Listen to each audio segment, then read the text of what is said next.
Thank you, madam, for the compliments. Sorry for the inconvenience. Good morning to you all. Now, as it shows, I was given to talk on my experiences on biofilm-related infections. So, at the outset, I thank Professor Dr. Sanjay Poddar and his entire team for inviting me here to share my experiences with you. Now, this concept of biofilm formation by microorganisms, especially by Candida, by yeasts, as well as by bacteria, is not a new concept. But as in the morning, Professor Dr. Amey Bhaumik pointed out, the problem lies with us, not with other things. We have to be very clear in our ethical practices. So, that important thing which he pointed out has got a lot of relevance to today's topic as well. So, before going to biofilm related infections, I like to go back to the history of biofilm, how we came to know and how these are important, how these are medically important.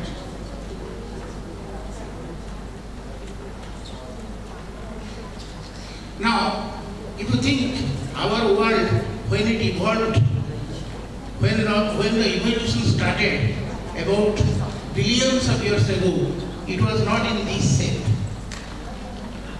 The world was full of, it was a ball of fire, and it was it was devoid of oxygen.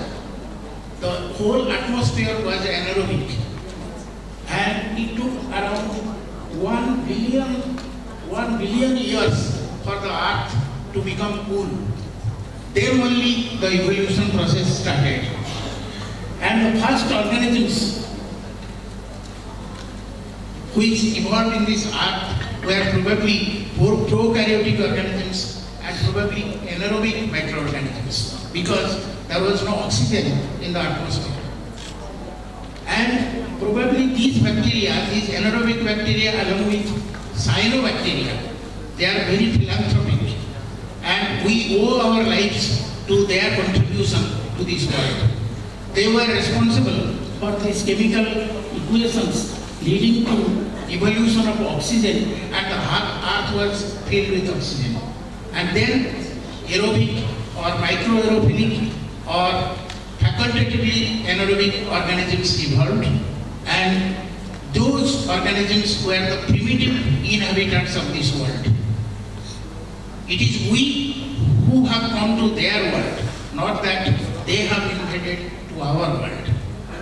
They are not to be blamed to cause infections in man, cause disease in man, because we have not behaved with them prudently. We have not behaved in a sophisticated manner. We have not behaved with them in a civilized manner. The best example is pouring of antibiotics to the patients, thereby disturbing the normal commensal ecology of the bacterial flora or microbial flora of our body, unnecessarily allowing the resistant microorganisms to be selected out and cause disease in a latter part of the time. So that is why they are the organisms which came to this earth much more before, millions of years before we came to this world. So they are much cleverer than what we are. So they know how to adapt to the situation.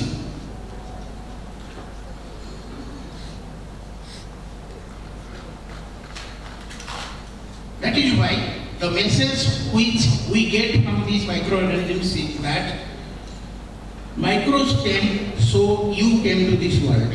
We came because of them. That is why they have developed modalities to adapt to the adversity, to the situations which are adverse to them. And one of these modalities is the multicellular modality, multicellular mode of life. This multicellular mode of life, if you recollect a story that a person used to advise his 5 sons to remain together. They were separated. They quarreled amongst each other. But the father advised them that if you remain united, nobody can do any harm to you. So this applies here also. Microorganisms, when the earth cooled billions of years ago, they united to remain united so that they can face the adverse situation in the surrounding, the situations which were like desiccation in the environment, low pH, high temperature, high humidity, low temperature, extremes of temperatures. All these adverse environmental conditions would be taken care of if they remain united amongst themselves. So that was the concept of the biofilm. So technically we can define biofilm as a structured community of microbial cells enclosed inside a self-produced polymeric matrix and adherent to inert or living surfaces. What we will deal today is that they are adherent either to the living surfaces, the host tissues, or the medically important indwelling medical devices. So this is how they form the biofilms. They attach to the surface first, then they form microcolonies, then by production of extracellular matrix, they produce multicellular structures, 3-dimensional multicellular structures, and by that they remain attached to either to the indwelling medical devices or onto the host surfaces.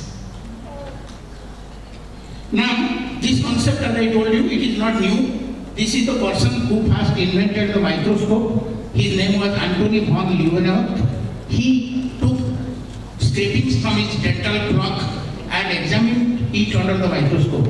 And he found, to his utter surprisement, he found that these microcolonies were composed not of any single bacterial cells, but of multiple cells, multiple organisms.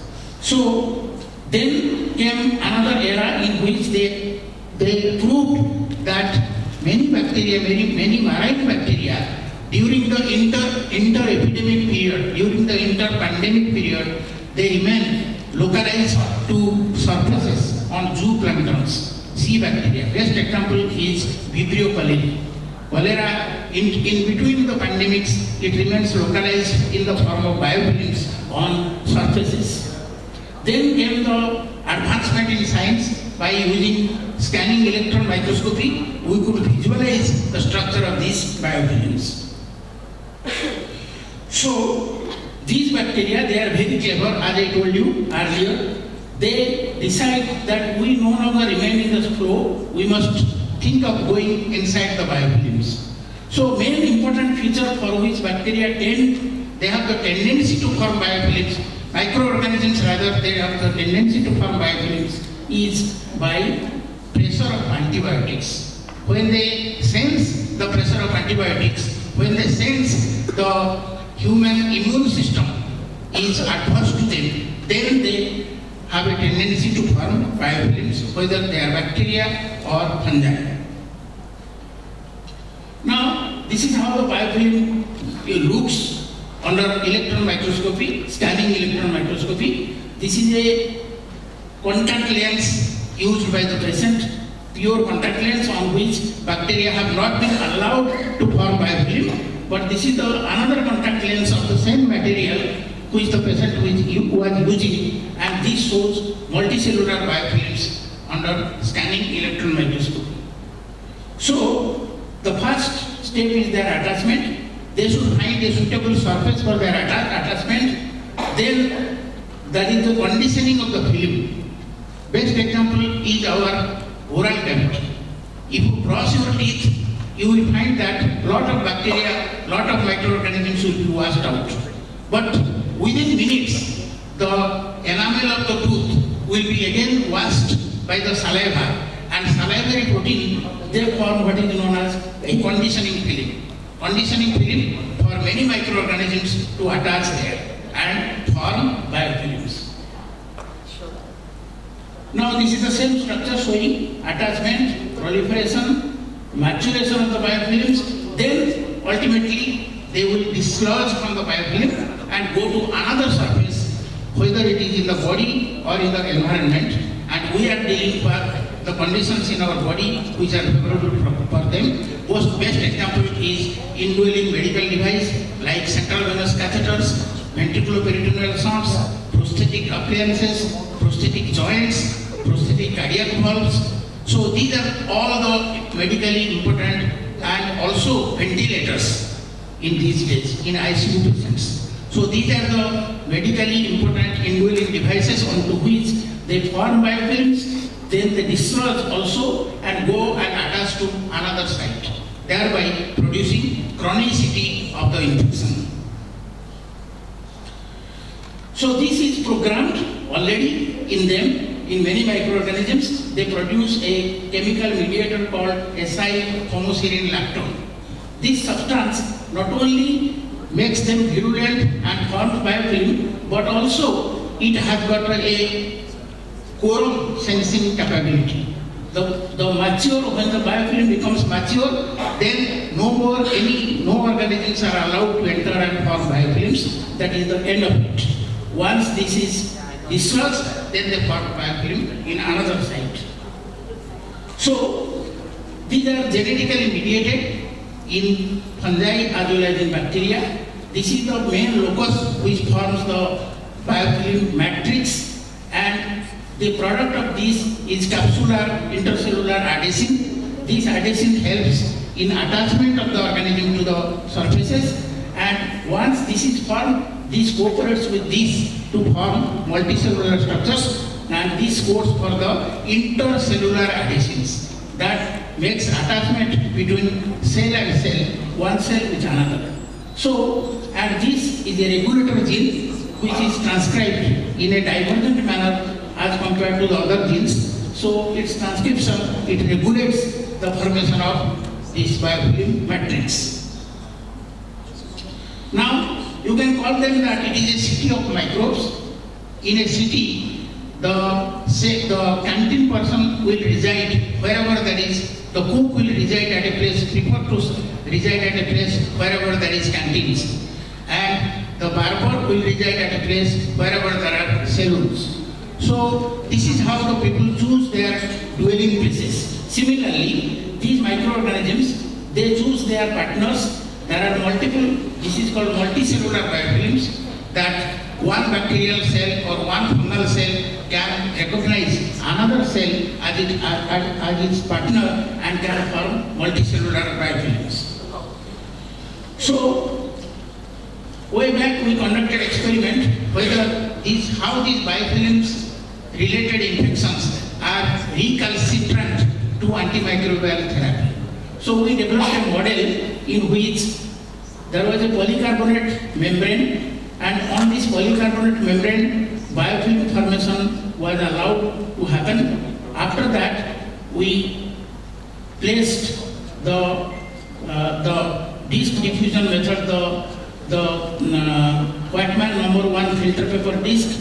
Then on the Whitman number 1 filter paper disc, we placed the antibiotic.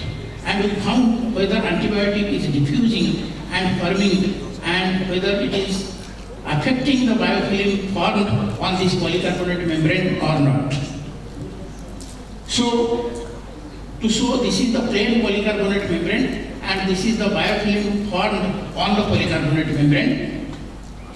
So what we found that this is a polycarbonate membrane in which only antibiotic disc was put here and allowed to diffuse, and there was no preformed biofilm on this polycarbonate membrane, and the organisms which are growing on this polycarbonate membrane, there is a zone of inhibition, clear zone of inhibition, because antibiotics are diffusing through the filter paper disc and inhibiting the microorganisms. In contrast to that, when there was a formation of biofilm, so the antibiotic could not diffuse and there was a clear zone surrounding the antibiotic, surrounding the filter paper disc. So this was quantitatively determined. When biofilms are there, because the cells are live, they will reduce this dye tetrazoleum, and tetrazoleum dye will change its color from orange to pink. So what we found is that those which were high biofilm producers, biofilm was intense. In that case, the minimum inhibitory concentration of the antifungal agent was higher as compared to the strains which were low biofilm producers. In meaning thereby that antibiotic could not diffuse when there was biofilm, intact biofilm, and that is why these biofilms were interpreted as recalcitrant to antibiotic therapy. So this is the biofilm biomass scanning electron microscopy. Here, in contrast to that, here there is no biofilm form, so individual cells, individual planktonic cells could be demonstrated. Here, planktonic cells are not visible because they form a complete biomass of the biofilm. This study shows that not only Candida albicans but also non-albicans Candida species, biofilm cells of non-albicans Candida species, their mean MIC was higher as compared to non-biofilm forming Candida albicans and non-albicans Candida species. This is another study from another parent institution in India where they have also demonstrated the same result, that non-albicans Candida species 2 are biofilm producers and are resistant to antifungal agents. Now, another study we conducted amongst poultry chickens, because the veterinary persons depending upon their profession, they are in close contact with animals and birds, and because of this close contact, the organisms harbored in the gastrointestinal tract of these poultry could be transmitted to persons dealing with these animals, so thereby leading to colonization of antimicrobial resistant organisms in the gut of humans. So we found that lot of yeast flora in the gut of these poultry, they were biofilm producers and they were resistant to multiple antimicrobial agents. Now this is a recent study, part of the thesis work of one of my postgraduate students doing MD in microbiology. So she took 70 clinical isolates of Candida albicans, 59 were from sputum, 5 were from urine, and 6 were from high vaginal swab. The patients had reported to the obstetrics gynecology OPD for vulvovaginitis, and these patients were having urinary tract infections, and these patients, 59 patients, had lower respiratory tract infections.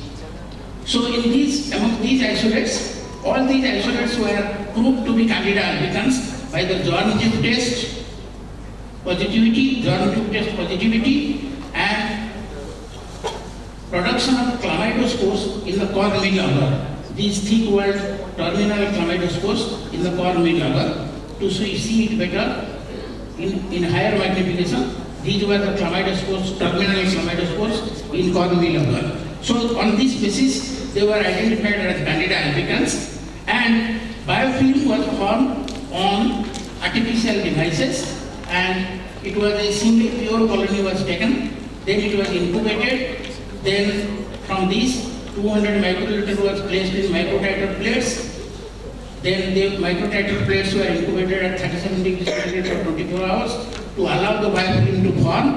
Next day, after 24-hour overnight incubation, the microtiter plates were washed in PBS 3 times, then the biofilm was fixed with buoyance fluid, then it was stained with crystal violet, and the optical density was recorded by in a ELISA reader.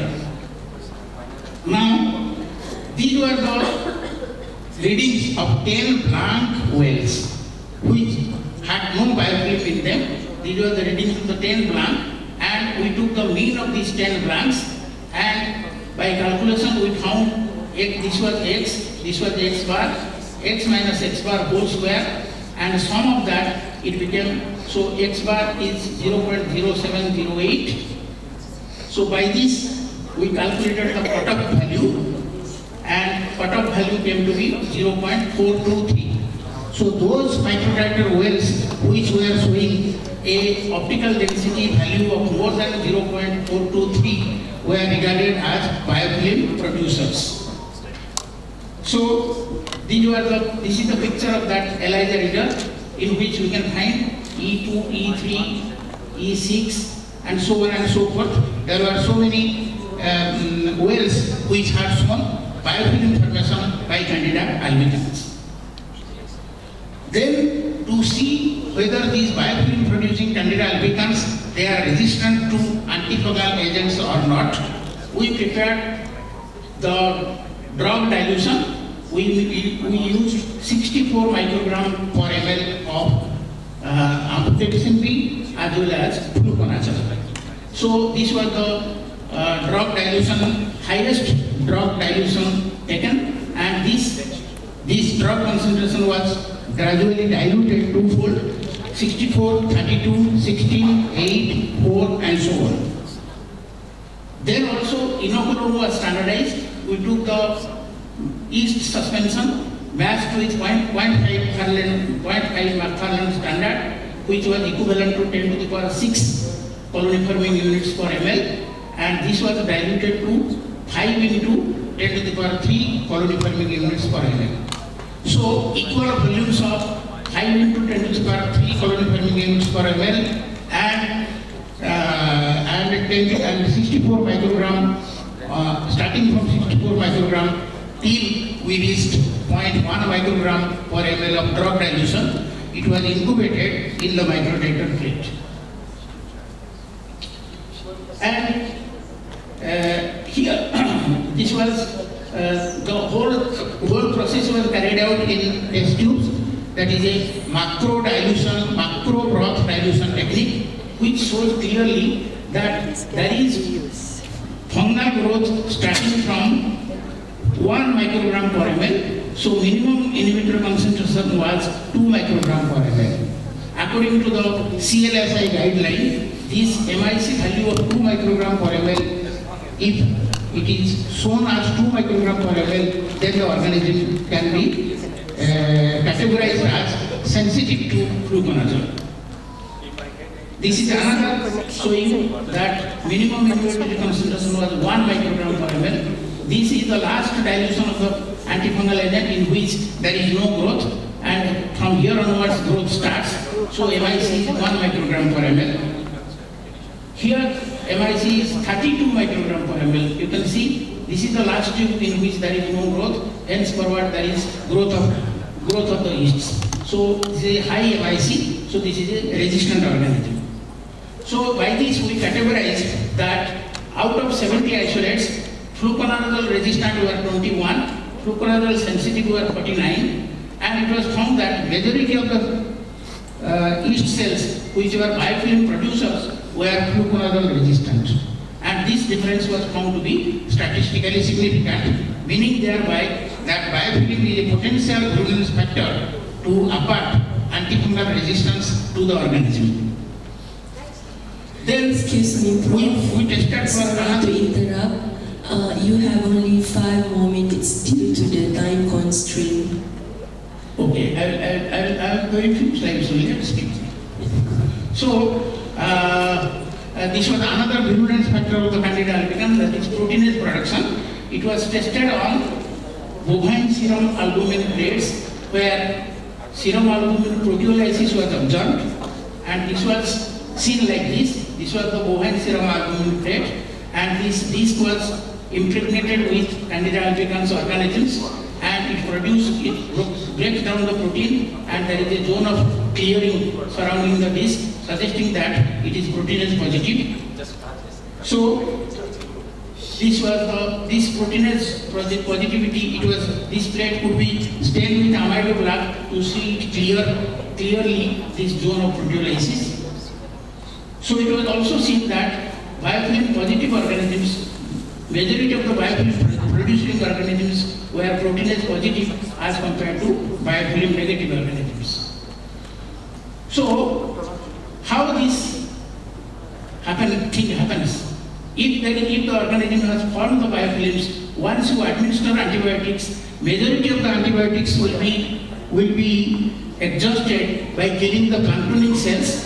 Whichever antibiotic molecules are left, they will try to penetrate into the interior of the biofilms, and many of them will be trapped by the biofilm matrix, which I stated earlier, and whatever antibiotic molecules are left, they will still diffuse, and in the interior of the biofilm cells, the pH is low and the condition is anaerobic, and the inner cells are metabolically inert, so cell wall acting antifungal agents will not be effective.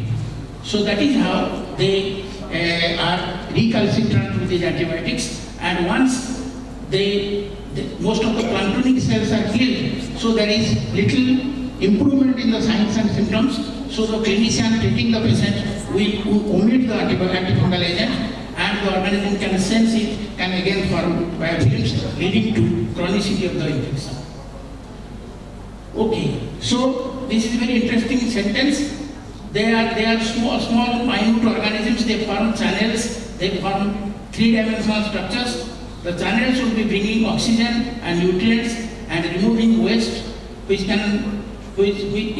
building. So some of the bacteria will be cooperating with each other, making the compound and passing it along to the next.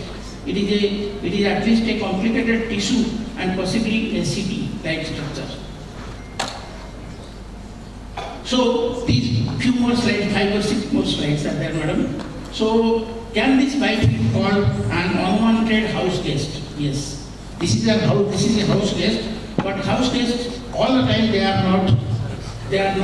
do not behave properly. Sometimes the house guest may be unwanted. You do not want the house guest should remain, because they will break your wine glasses, they will destroy your all utensils, they will cause nuisance, they will produce noise. So unwanted house guest may not be courteous and polite, matters little in whichever form the guest comes. So biofilm can be compared to an unwanted house guest because they show up uninvited. Biofilms also are uninvited. Once formed, it is a reservoir for increased number of free-floating microorganisms. And second thing, they have friends over without asking. If you think about multicellular biofilms, they cooperate with each other and they invite other microorganisms to be deposited inside the biofilms. Then they spread germs and make you sick, so also biofilms. They win over expensive stuff, so also biofilm-related infections, dental caries, paranasal sinus infection, chronic rhinosinusitis, and bloodstream infections. And they try to get you in trouble. So there is no doubt in that, because device-related infections can lead to severe form of septicemia. Then they don't clean up after themselves. So also biofilms, unless it is very difficult to remove biofilms once it has formed in indwelling medical devices. So to keep them out, the unwanted guest is really problematic. So this was the study conducted in this is our institution, and she is the postgraduate student working under me, and she has worked a lot during her tenure. The tenure is going to be finished, and she is working on Candida albicans biofilms and shown that majority of the biofilm cells are resistant to antifungal agents. Thank you. Thank you very much for very impressive presentation, Prof.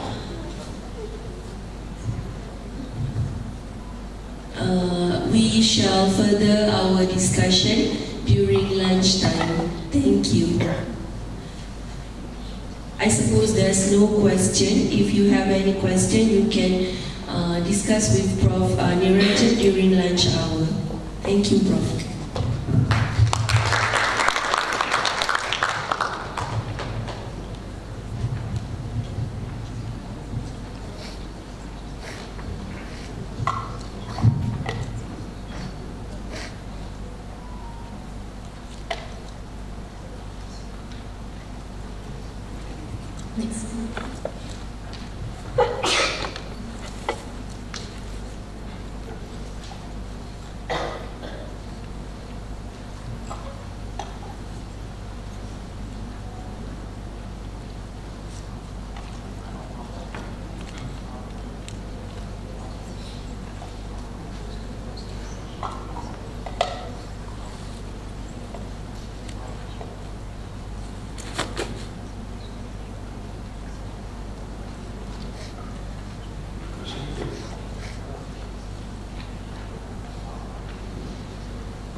Okay, without further ado, I would like to introduce our next speaker, TS Dr. Sharifah Shafinas binti Sharif Abdullah, from Faculty of Health Sciences, UiTM Selangor, Malaysia.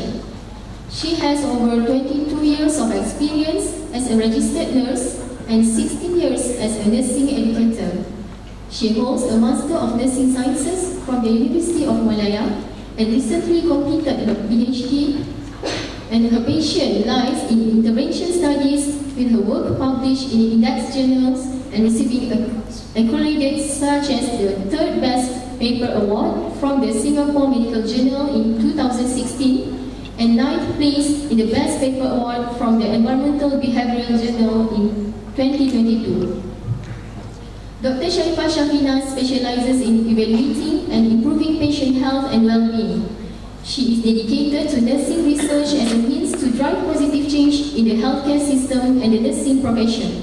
Currently, she serves as a faculty member at the Faculty of Health Sciences, UiTM Selangor. Please welcome TS Dr. Sharifah Shafinas binti Sharif Abdullah. She will be presenting on the topic evidence-based practice in nursing. Please welcome, Doctor.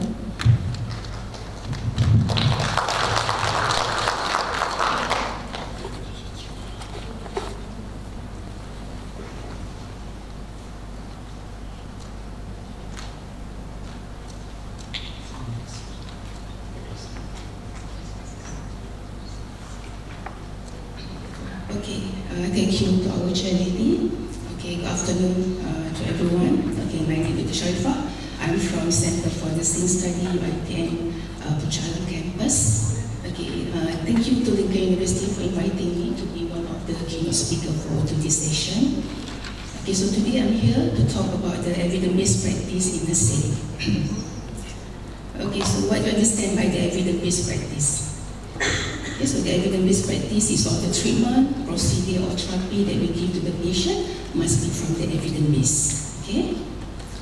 Okay, so the biggest challenge faced by the healthcare institution today is providing the evidence base, which is cost-effective and also high-quality care that will improve practice and also improve patient outcomes. Okay, study also conducted, they found that only 20% of the care that healthcare professional provided is based on the evidence and 80% is not. Okay, and study also found that the finding from the numerous study suggests that 40% to 50% of patients do not obtain care per evidence, and study also found that patients receive the recommended evidence-based course of treatment is only 55% of the time. Okay, so we can see that half of our patients did not receive the evidence-based. Okay, so this happened because it takes an average of 5 to 7 years for the research evidence to reach the clinical practice. And we move on to the definition of the evidence-based practice. So what is the evidence-based practice, or EBP? So EBP is an approach to healthcare clinical decision-making that integrates the best evidence from well-designed research studies with the clinician expertise and also patient preference and also value. Okay, this is the combination of the meaning for the evidence-based practice. So this is the diagram to show you the combination of the evidence-based practice. Okay, the first one is the base scientific evidence. So we combine with the clinical experience from the healthcare providers and together from the patient value. Okay, and why we need to use the evidence-based practice? Okay, the first one, of course, we want to improve the patient outcome to the superior care. So we have to implement the evidence-based practice to the patient in order to provide a high-quality care to the patient. Okay, the second one, we want to maximize the provided time and also want to reduce the cost. Okay, and the last but not least, we want to add a new contribution to the science of the nursing profession. Okay, this is the need of the evidence-based practice. Okay, so I want to keep improving for my patients. So if you want to keep improving for your patients, we have to apply for the evidence-based practice in order to deliver the high quality of care to the patient. Okay, so now we move on to the step of the evidence-based practice. So basically for the evidence-based practice, we have 6 steps. Okay, the first one is ask. Number 2 is search. 3 is praise. The 4th one is integrate. and then evaluate and disseminate. Okay, for the step number 1 is ask. Okay, so we have to asking and developing a well-built clinical question. Okay, you have to find the burning issue in your working area. What is the burning issue? Okay, for example, I'm working in the ICU unit, so I found that the incidence of the ventilator-associated pneumonia is high. Okay, so how to reduce the incidence of the VAP? So I found from the literature, they found that because of the poor oral care, okay, high oral condensation can cause increasing the incidence of the VAP. Okay, that one is my research question. How to reduce the VAP in intubated patient. Okay, and then I proceed to the second stage. Second step is search. Okay, so I have to search for the evidence base. Okay, what is the current evidence in reducing the VAP in intubated patient in ICU? Okay, so the evidence, I found that the report that by using the Cresline 0.21% can reduce the oral colonization and can reduce the incidence of VAP. Okay, the second stage. Okay, the third one is appraise. So all the selected article, all the literature review that I get, I have to appraise. Okay, I have to make sure that all the selected article must be came from the index journal to make sure the information, the research content must be reliable. Okay, the fourth stage,